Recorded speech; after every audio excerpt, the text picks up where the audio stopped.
പൊന്നോ എന്തോ ഞാൻ ബത്തേരിക്ക് പോവുകയായിരുന്നേ, ബസ്സിൽ യാത്ര ചെയ്യായിരുന്നു. ആ സമയത്ത് പിന്നെ കുറെ സ്കൂൾ കുട്ടികൾ ബാഗൊക്കെ തൂക്കി കയറി. അപ്പൊ സീറ്റ് ഇഷ്ടംപോലെ ബാക്കി ഉണ്ടായിരുന്നു. ഞാൻ മക്കളോട് പറഞ്ഞു, മക്കളെ സീറ്റിൽ ഇരുന്നു എന്ന് പറഞ്ഞു. അപ്പൊ ആ കുട്ടികൾ പറയാണ്, കണ്ടക്ടറെ എണിപ്പിക്കും, ഞങ്ങൾ സീറ്റിൽ ഇരുന്ന ചേട്ടാന്ന് പറഞ്ഞു. അപ്പൊ അതിന് നിയമപരമായിട്ട് നമുക്ക് എന്തെങ്കിലും ചെയ്യാൻ പറ്റുമോ? പപ്പ നിയമപരമായിട്ട് ചെയ്യാൻ പറ്റും. അതായത് കേരള ഹൈക്കോടതിയുടെ ഉത്തരവ് പ്രകാരം കൺസെഷൻ ചെയ്ത് യാത്ര ചെയ്യുന്നവരെയും തുല്യരായി പരിഗണിക്കണം എന്നാണ് പറയുന്നത്. കൺസെഷൻ ചെയ്ത് യാത്ര ചെയ്താലും നിങ്ങൾക്ക് സീറ്റിൽ ഇരിക്കാം എന്നാണ് പറയുന്നത്. അങ്ങനെ നിങ്ങളെ എഴുന്നേൽപ്പിക്കുകയാണെങ്കിൽ ഇവർക്കെതിരെ നിയമ നടപടിക്ക് നിങ്ങൾക്ക് പോവാവുന്നതാണ്. അത് മാത്രമല്ല, അവരെ ബസ്സിൽ കയറ്റാത്ത സാഹചര്യം ഉണ്ടാവാൻ പാടില്ല എന്നും കേരള ഹൈക്കോടതിയുടെ ഉത്തരവ് ഉണ്ട്.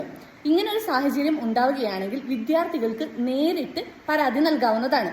അതിനായിട്ട് MVDയുടെ തന്നെ ഒഫീഷ്യൽ വെബ്സൈറ്റിൽ കയറി പരാതി നൽകാവുന്നതാണ്. അതായത് mvd.kerala.government.in എന്ന ഒഫീഷ്യൽ വെബ്സൈറ്റിൽ കയറി ആ വെബ്സൈറ്റിൽ RTOകളുടെ നമ്പറുകൾ ഉണ്ടാവും. അതായത് എല്ലാ ജില്ലകളുടെയും RTOകളുടെ നമ്പർ ഉണ്ടാവും. അവരുടെ നമ്പറിലേക്ക് വാട്സപ്പ് വഴി നിങ്ങൾക്ക് കംപ്ലൈന്റുകൾ രജിസ്റ്റർ ചെയ്യാവുന്നതാണ്. അതുമാത്രമല്ല, കേരള ഹൈക്കോടതി ഇവർക്ക് കർശന നിർദ്ദേശം നൽകിയിട്ടുണ്ട്. ഇത്തരമൊരു പരാതി ലഭിക്കുകയാണെങ്കിൽ ഇതിനെതിരെ നടപടി എടുക്കണമെന്ന് കേരള ഹൈക്കോടതി RTOമാർക്ക് ഉത്തരവ് നൽകിയിട്ടുണ്ട്.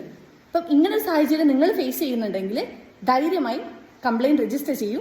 ഇങ്ങനെ നിങ്ങൾ സീറ്റിൽ നിന്ന് എഴുന്നേൽപ്പിക്കുകയോ അല്ലെങ്കിൽ ബസ്സിൽ കയറ്റാതിരിക്കുകയോ സാഹചര്യം ഉണ്ടായാൽ നിയമപരമായിട്ട് നടപടി എടുക്കാവുന്നതാണ്. ഇത്തരത്തിലുള്ള ലീഗൽ കണ്ടന്റുകൾ നിങ്ങൾക്ക് ആവശ്യമുണ്ടോ എങ്കിൽ എൻ്റെ പേജ് ഫോളോ ചെയ്യൂ.